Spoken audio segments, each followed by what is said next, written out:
Oke. Nah, mari kita lihat satu persatu simpulnya. Oke. Kita lakukan apa sekarang? Kita akan melakukan penerapan hukum Kirchhoff pada simpul-simpul yang kita sudah tetapkan tadi. Nah, ini tadi simpul yang pertama ya. Kenapa I1 ya? Kenapa arus yang masuk ke simpul ini kita beri nama I1? Kenapa masuk ke dalam ya? Karena dia mengikuti ini ya, mengikuti sumber arus IS1 biar gampang nanti ya. Kemudian kenapa I2 turun ke bawah ya? Karena V1 ini merupakan tegangan yang lebih positif dibanding simpul referensi. Nah, simpul referensi itu kita bisa katakan nol ya. Jadi beda potensialnya terhadap simpul referensi maka kita nolkan dulu gitu ya. Nah, kemudian jadi arus I2-nya turun, kemudian I3 sementara ini kita anggap V1 lebih positif daripada V2 sehingga arusnya adalah keluar dari simpul satu. Nah, kemudian hukum Kirchhoff mengatakan dalam satu simpul jumlah arus masuk dan jumlah arus keluar itu sama banyaknya, sama besarnya. Di sini yang masuk I1, yang keluar I2 dan I3. Berarti I1 sama dengan I2 ditambah I3. Nah, sekarang kita tinggal memasukkan nilai-nilainya. Nah, masalahnya sekarang I2 kita tidak tahu, Bu. I2 itu arusnya berapa besarnya. Nah, maka untuk mendapatkan I2 itu berapa, kita menetapkan atau kita menggunakan hukum Ohm ya, bahwa arus itu sama dengan tegangan dibagi dengan impedansi ya. Tegangannya kita sudah asumsikan V1. Nah, impedansinya apa? Impedansi di sini berupa resistif ya, ZR ya. Jadi V1 dibagi ZR itu sama dengan I2 ya. Nah, kemudian ditambah I3. Nah, I3 adalah arus yang melalui induktor ini. Nah, lagi kita tidak tahu nih arusnya berapa, maka kita tetapkan dengan hukum Ohm. Arus sama dengan tegangan dibagi dengan impedansi. Impedansinya ZL, ya. Nah, tegangannya berapa? Nah, tegangannya karena arus I3 itu dari simpul kiri ke kanan, di mana simpul kiri ini kita anggap tegangannya V1, simpul kanan itu kita anggap tegangannya V2, maka tegangan yang melalui L itu adalah resultante V1 dikurangi V2. Gitu ya. Paham? Paham nggak? Paham nggak, Mbak? Oke, sekarang saya bahas lagi. Arus I2 itu yang turun ke bawah ini. Nah, I2 ini turun ke bawah. Kita nggak tahu arusnya, maka kita hitung dengan V dibagi dengan ZR atau V dibagi dengan R. Ya, tegangan dibagi dengan resistansi, hasilnya arus. Tegangannya berapa? Tadi kita udah umpamakan V1. Yang di bawah ini V referensi. Berarti tegangannya kalau mau dihitung beneran ya, V1 dikurangi 0 dibagi ZR. Paham? Ya, tegangan antara ujung-ujung R, V1 dan V0 ini berarti tegangannya V1 dan V0 dibagi dengan impedansinya. Kemudian yang di induktor tegangannya berapa? Nah, ini tadi ada tegangan V1, ini ada V2, berarti tegangannya V1 dikurangi V2 dibagi dengan impedansinya ZL. Dan itu sama dengan tegangan sumber IS1 tadi. Volt dibagi dengan ohm ampere. Volt dibagi dengan ohm ampere sama dengan ampere. Gitu ya. Ini penerapan hukum arus Kirchhoff yang kemudian ditambah dengan penerapan hukum ohm. Ya, oke. Nah, sudah, berarti kita tinggal masukkan saja nilai-nilainya. V1 kita belum tahu, kemudian ZR Oke, impedansi resistif itu sama dengan resistansi, ya berarti ZR-nya 4. Kemudian ZL itu impedansi induktif. Kalau yang kita tahu di sini belum impedansi, ini baru reaktansi, maka kita tambahkan J di sini. Ya, tegangannya P1 dikurangi P2 dibagi ZL-nya J5 sama dengan ini sumber arusnya 3. Sampai di sini ada yang mau ditanyakan? Belum? Oke. Baik, kalau belum mari kita lanjutkan. Ya. Oke. Nah, ini ya V1/4 itu 0,25 V1 ya, seperempat V1. Kemudian yang ini yang J-nya saya belakangan ngitungnya saya pakai 1/5 dulu ya. Jadi 1/5 kan 0,2. Berarti 0,2 dikalikan V1 min V2 dibagi dengan J di sini sama dengan 3. Nah, J-nya gimana, Bu? J-nya kita naikkan, caranya apa? Kalau di bawah itu positif, dinaikkan ke atas jadi negatif. Nah, sehingga didapatkan 0,25 V1 dikurangi 0,2 J. V1 dikurangi V2 sama dengan 3. Nah, kita rapikan sekarang ya. Yang V1 kita sendirikan 0,25 V1 dikurangi 0,2 J V1 ya. Kemudian ini min ya, ini min 0,2 J min V2 berarti plus ya, plus 0,2 JV2 yang itu sama dengan 3. Oke. Nah, sudah sekarang kita keluarkan atau kita V1-nya kita pisahkan ya, bukan kita pisahkan ya, kita sendirikan seperti ini. 0,25 itu tidak bisa ditambah atau dikurangi dengan 0,2 J. Kenapa? Karena beda. 0,25 ini bilangan real, 0,25 J ini, min 0,25 J ini bilangan imajiner. Sehingga ya sudah kita tuliskan saja.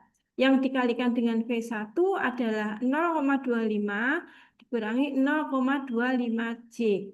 Ini namanya bilangan kompleks. Bilangan yang ada bagian real dan ada bagian imajiner. Ya. Nah, kemudian untuk 0,2 JV2 kita tuliskan di sini sama dengan 3. Lalu ini kan persamaan satu. Ya, ini kita sudah mendapatkan persamaan dengan variabel V1 dan V2.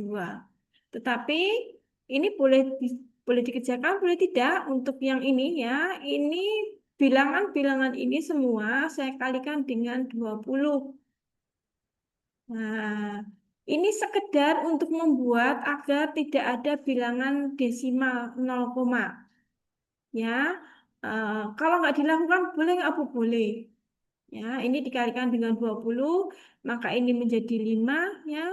Ini menjadi min 4J dan ini menjadi 4J, kemudian 3 dikalikan 20 sama dengan 60. Sampai di sini ada mau ditanyakan?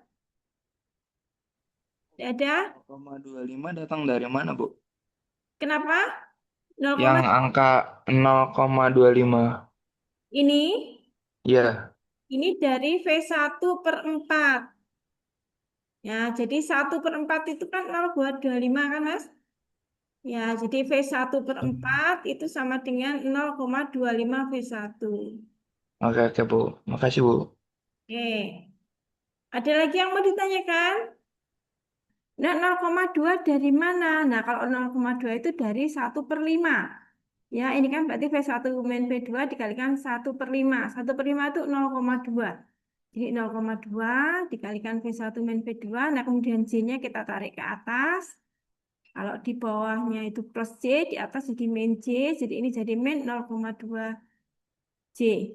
Ya, jadi ini tadi kita sudah mempunyai satu persamaan, ya, persamaan linier namanya dengan variabelnya V1 dan V2 kita simpan dulu. Nah, kemudian kita beranjak ke simpul yang kedua.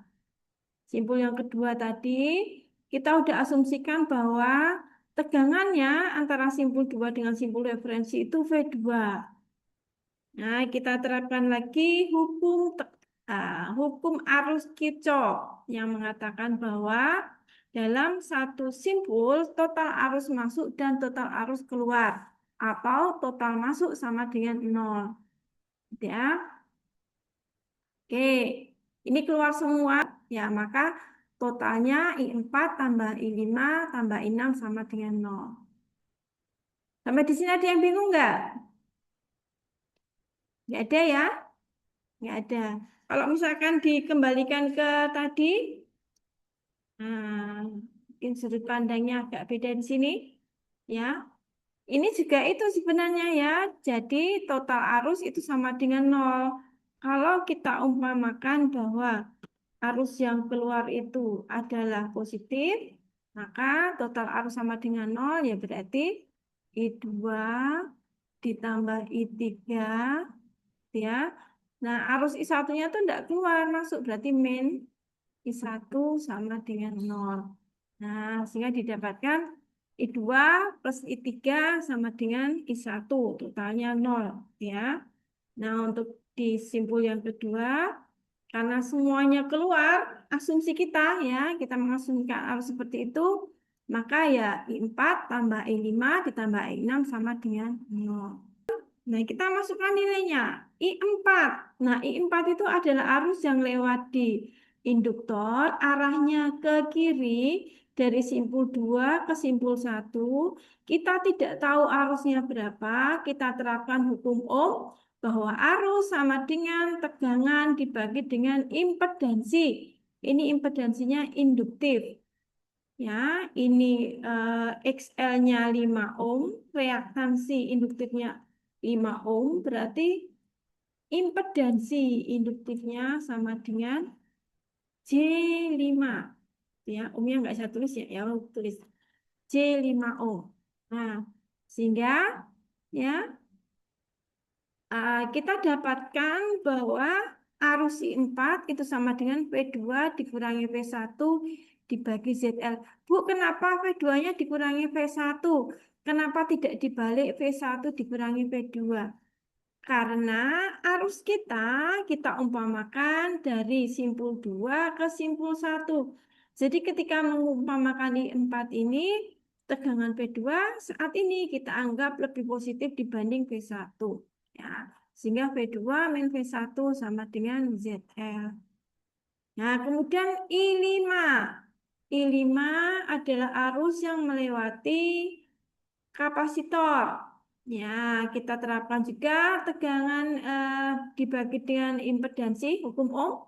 Di sini tegangannya V2 dibagi dengan impedansinya min J2.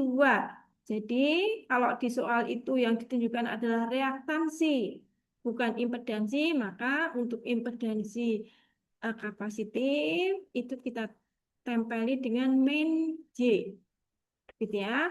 Kalau untuk induktif kita tempeli dengan J. Ya. Oke, sehingga arus I5 sama dengan V2 dibagi dengan ZC. ZC-nya nanti min J2. Kemudian ditambah arus sumber tapi arahnya keluar. Ya, berarti positif.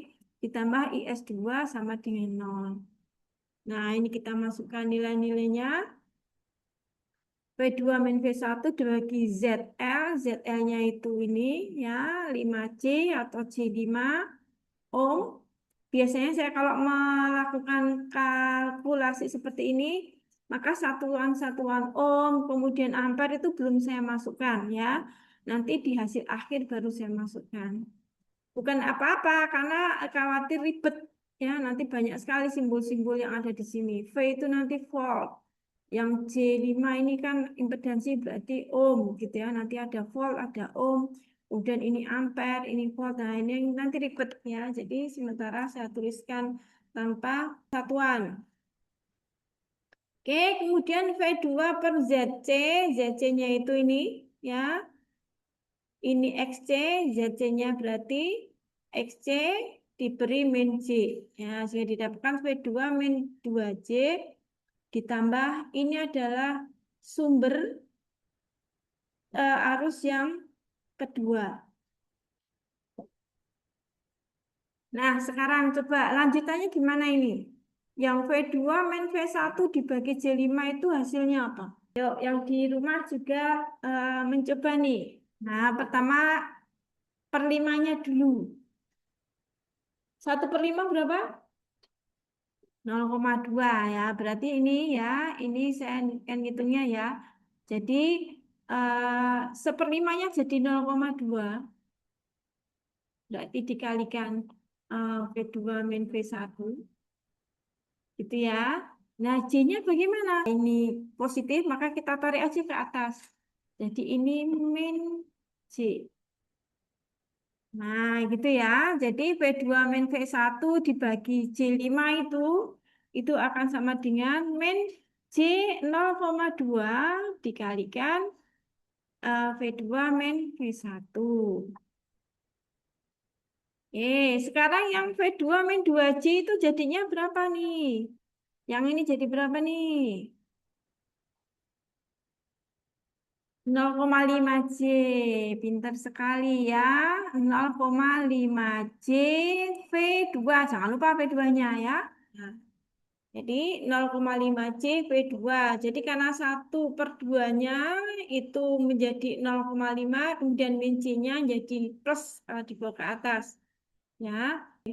Jadi hasilnya ini ya 0,2 J min 0,2 J dikalikan V2 min V1 ditambah 0,5 J V2.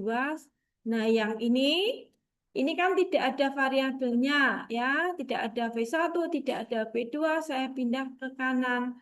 Ini jadi satu saja ini ya, dalam kurung, kemudian ini plusnya di luar, nih jadi pindah ke kanan jadi min. Lagi ini kita rapikan. Min 0,2 J dikalikan V2 ini, min 0,2 J dikalikan min V1 ini, ya. Ya, saya dapatkan persamaannya ini. Kemudian yang V1 kita rapikan ya, supaya sama dengan persamaan yang tadi. V1-nya ada di suku penjumlahan yang pertama. Jadi ini dipindah di paling kiri, jadi 0,JV1. Nah ini sekarang, min 0,2 JV2, ini 0,5 JV2. Karena dua-duanya itu bilangan imajiner, ini 0,5 J, ini 0,2 J, maka bisa dikurangkan. 0,5 J V2 dikurangi 0,2 J V2 sama dengan 0,3 J V2. Selanjutnya, sama seperti tadi, kita menghindari pecahan. Jadi nggak usah ada 0,2. Biar bulat, maka kita kalikan saja dengan 10. Biar jadi 2J dan 3J. Tapi tentunya ini juga harus ikut dikalikan ya. Nah, persamaan ini saya kalikan 10 biar bentuknya bulat. Boleh nggak Bu tidak dikalikan 10? Boleh. Tidak masalah. Ini hanya untuk mempermudah melihat saja ya. Jadi ini 2JV1 ditambah 3JV2. Ini dikalikan 10 ya berarti komanya mundur 1. Nah, kita punya persamaan yang kedua. Nah, berarti dari penerapan hukum Kirchhoff arus tadi kita punya dua persamaan. Ini persamaan yang pertama, ini persamaan yang kedua. Kita akan manfaatkan ya teorema matrik di sini. Jadi SPL ini kita nyatakan dalam bentuk matrik sebagai perkalian matrik koefisien. Koefisien itu adalah angka-angka yang nempel di variabel. Ya, ini 5 min 4J, ini nempel di V1. 4J ini nempel di V2. Kita buat dalam dua kolom. Kemudian baris yang bawah juga sama. 2J ini nempel di V1 ditaruh di sini, 3J nempel di V2 ditaruh di sini. Nah, kemudian ini matriks koefisien kita kalikan dengan matriks variabelnya sama dengan, nah ini adalah matriks angka yang di sebelah kanan sama dengan baris atas 60, baris bawah min 43,3 min 25J ini satu angka ya. Ya. Oke, jadi kita punya perkalian matrik A kali matrik V dikalikan matrik B. Nah, kita akan membuat berikutnya matrik ya dari matrik A kita buat matrik yang lain namanya A1 dan A2. Apa sih matrik A1? Matrik A1 adalah matrik A yang kolom pertamanya kita ganti dengan kolom B ini.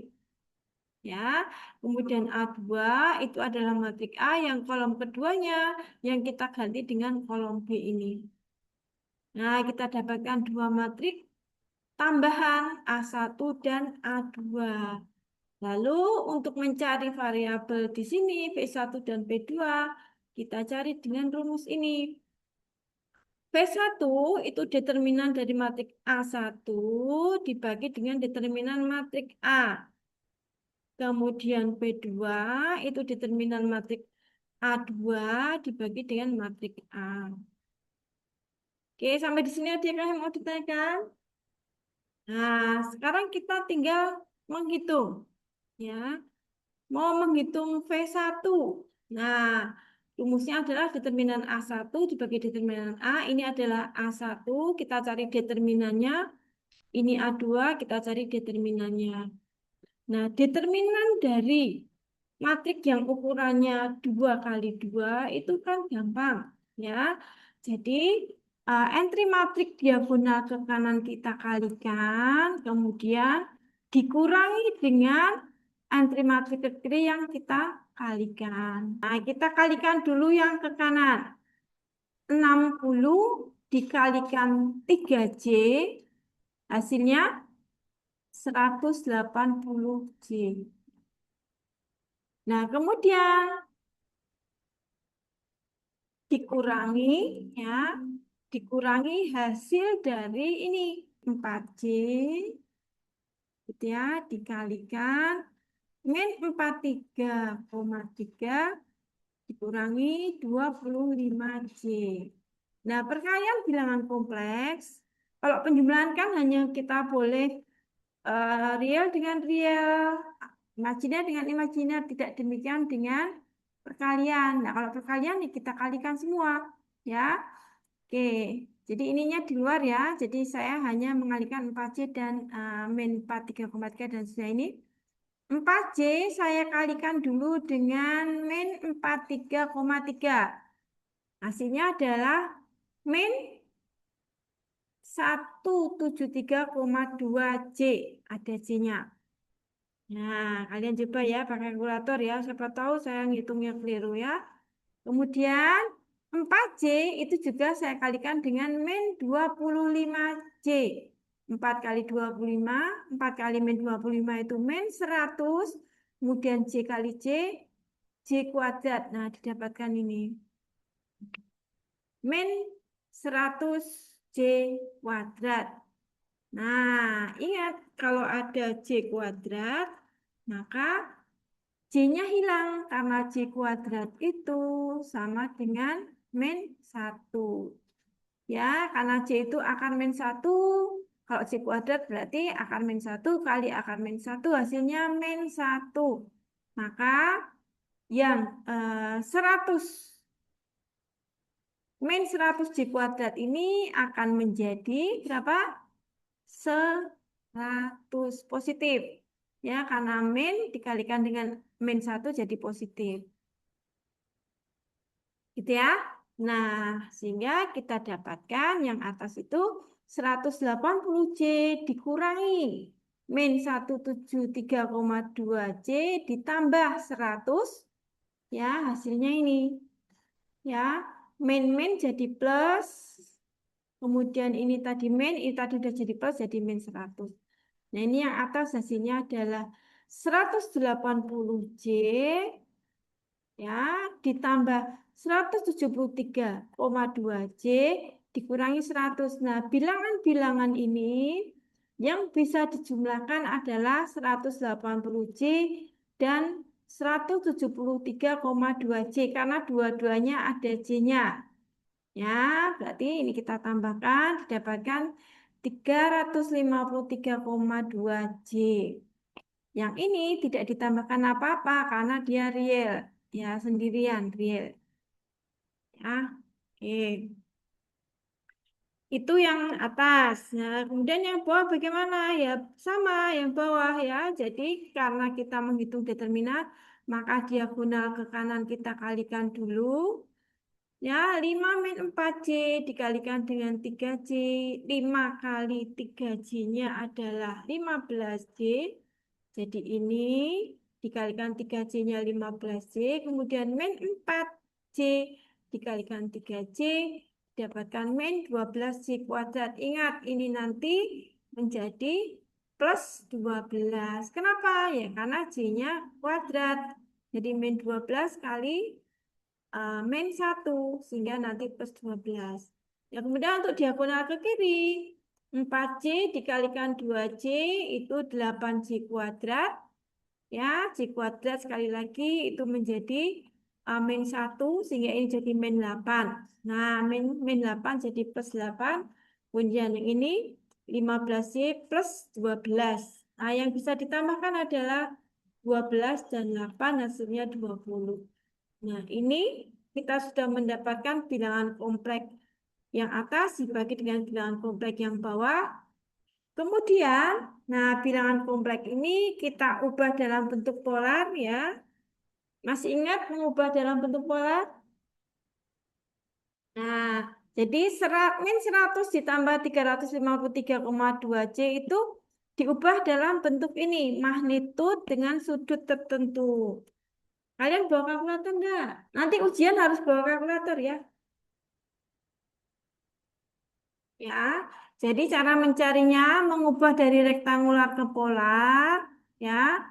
Bagian real kuadrat min 100 dikuadratkan, ditambah bagian imajiner kuadrat yang ini 353,2 kuadrat, ditambahkan, kemudian kita cari akarnya. Nah, inilah magnitud dari bilangan kompleks tadi, 367,1. Sudutnya adalah misalkan theta, theta itu akan sama dengan inverse tangen, gitu ya. Bagian imajiner berarti 353,2 dibagi dengan bagian realnya min 100. Terus kemudian dipencet yang tangan pangkat min 1. Hasilnya berapa? Berapa derajat? Pakai degree ya. Pakai degree. Coba. Yang di rumah dicoba, dipencet kalkulatornya. 353,2 gitu ya. 353,2 kalau nggak salah ya.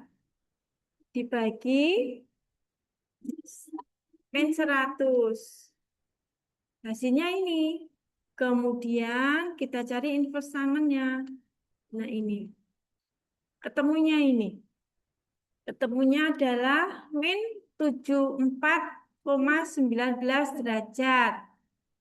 Nah, coba kalian lihat lagi kalkulatornya. Nah, itu berarti kalkulatornya tidak pintar. Ya, jadi itu salah. Kenapa salah? Karena bilangan min 100 plus, plus ini salah keliru ya. Ini angkanya 353,2 ini keliru nulisnya aja ini. Itu posisinya di kuadran 2. Jadi nggak mungkin sudutnya adalah min 79,19. Kenapa? Karena min 79,19 itu ngukur sudutnya kalau min itu salah dengan jarum jam berarti di sini posisinya. Berarti bilangannya ada di daerah sini. Dan itu salah. Kenapa? Karena bilangan kita ada di kuadran kedua, bukan di kuadran keempat. Jadi, ya, ini kan masalahnya kan di sini kan, pembagian ini kan hasilnya negatif, tetapi kan negatif itu bisa yang bawah yang negatif, bisa yang atas yang negatif. Nah, itu beda posisinya di dalam bidang kompleks. Nah, kalau kita ketemu bilangan atau sudut yang salah seperti ini, maka kita tambahkan dengan 180 derajat. Ya, jadi min 74,19 derajat tadi ditambah 180 derajat, hasilnya ini. Nah, yang benar itu ini. Karena dari sini ditambah ke sana, nah di sini ketemunya. Nah, itu ya. Nah, jadi kalau kecuali kalkulatornya pintar. Kalau pintar dia akan langsung memperhitungkan yang negatif itu yang bawah apa yang atas ketika membagi imajiner dibagi dengan bilangan real. Oke, jadi kita dapati yang atas itu ini. Dari rektangular kita ubah ke polar. Sekarang kalau yang 20 ditambah 15J ini coba bener nggak itu hitungan saya? 20 kuadrat jadi 400 gitu kan. 15 kuadrat 225 ya. 400 tambah 225 625 akarnya 25. Kemudian kalau ini sudutnya benar ya, 15 dibagi 20, kemudian dipencet inverse tangannya. Sudut 36,87 derajat itu adalah sudut yang ada di kuadran 1. Dan bilangan ini ya, yang realnya positif dan imajinernya positif itu ada di kuadran 1. Berarti ini sudah benar. Kemudian, untuk menghitung pembagian dalam bentuk pola seperti ini kan gampang. Jadi yang atas dibagi dengan 25 gitu ya, ini hasilnya. Kemudian sudutnya yang atas dikurangi dengan yang bawah, ini hasilnya. Jadi V1 yang dicari itu adalah 14,68 volt dengan sudut 69 derajat. Nah, ini kalau diubah menjadi rektangular gimana caranya? Yang 14,68 volt ini. Nah, kalau kita mau ubah ya menjadi bagian X real dan bagian Y imajiner, maka realnya kita cari dengan magnitud dikalikan kosinus sudutnya 69 derajat, hasilnya 5,25. Kemudian bagian imajinernya magnitud dikalikan sinus sudutnya didapatkan 13,7 J ya, ditambahi J di sini. Nah, kalau mengubah dari polar ke rektangular itu tidak usah khawatir, tidak akan pernah salah, gitu ya. Yang mungkin keliru itu adalah kalau mengubah dari rektangular ke polar. Oke, nah kemudian ini untuk V2. V2 itu dengan metode yang sama, gunakan determinan. Ini A2, ini A, ya. Nah, determinan A itu sudah dihitung tadi, ketika mencari V1 ya tinggal dipakai saja. Kemudian yang atas, determinan atas. Nah, yang ini diagonal ke kanan, dikalikan, dikurangi dengan diagonal ke kiri. Nah, perkalian diagonal ke kanan, ya. Jadi perkaliannya saya tunjukkan di sini ya. 5 min 4J dikalikan min 43,3 min 25J.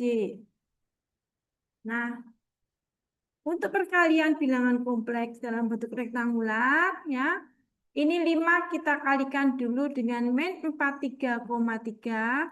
Hasilnya ini min 216,5. Kemudian 5 kita kalikan juga dengan ini. 5 kali min 25J didapatkan min 125J. Belum selesai perkaliannya. Nah, ini sekarang. Yang 4J dikalikan dengan min 43,43 didapatkan 173,2 J. Kemudian ini juga dikalikan dengan min 25J. Min 4J dikalikan min 25J, 4 kali 25-nya 100, plus ya karena min 4 dan min 5J. Kemudian J kalikan J kuadrat, hasilnya yang ini. Perhatikan, ini real, ini nanti jadi real karena ada J kuadrat. Nah, ini imajiner, ini imajiner. Nah, kalau penjumlahan yang real ditambahkan dengan real, yang imajiner ditambahkan dengan imajiner. Oke, ini tadi baru yang perkalian ke kanan, diagonal ke kiri, 60 kali 2J, gampang saja, 120J. Ya. Oke, yang ini, hasilnya yang ini. Nah, yang di dalam ini ya 216,5 ini nanti akan kita kurangi dengan 100 ya. Kita kurangi dengan 100 karena J kuadrat ini. Jadi ini min 100, hasilnya ini. Nah, kemudian yang imajiner kita tambahkan. Ini min 125 dan ini ya, dan ini. Ya, min 125J ditambah 172,3J ya. Kemudian dikurangi 120J. Ya, ini ditambah ini. Kemudian mana lagi yang imajiner ini? Min 120J sehingga didapatkan min 718J. Ya. Nah, itu kita ubah lagi ke dalam bentuk polar. Nah, ingat ya, kalian nanti kalau kalkulatornya tidak pintar akan menemukan kesalahan di sini. Ya, jadi karena bilangan kompleks kita ini posisinya ada di kuadran ke 1, 2, 3. Ya, tetapi nanti sudut yang ditampilkan adalah di kuadran 1, maka nanti ditambah dengan 180 derajat hasilnya ini. Nah, kalau bawah ini tidak ada masalah, ya. Kemudian kita bagi yang polar di atas ini berarti magnitud dibagi dengan magnitud dan sudut atas dikurangi sudut bawah, inilah hasilnya V2. Jadi sudah ketemu yang dicari V1 dan V2. Sampai di sini ada yang mau ditanyakan?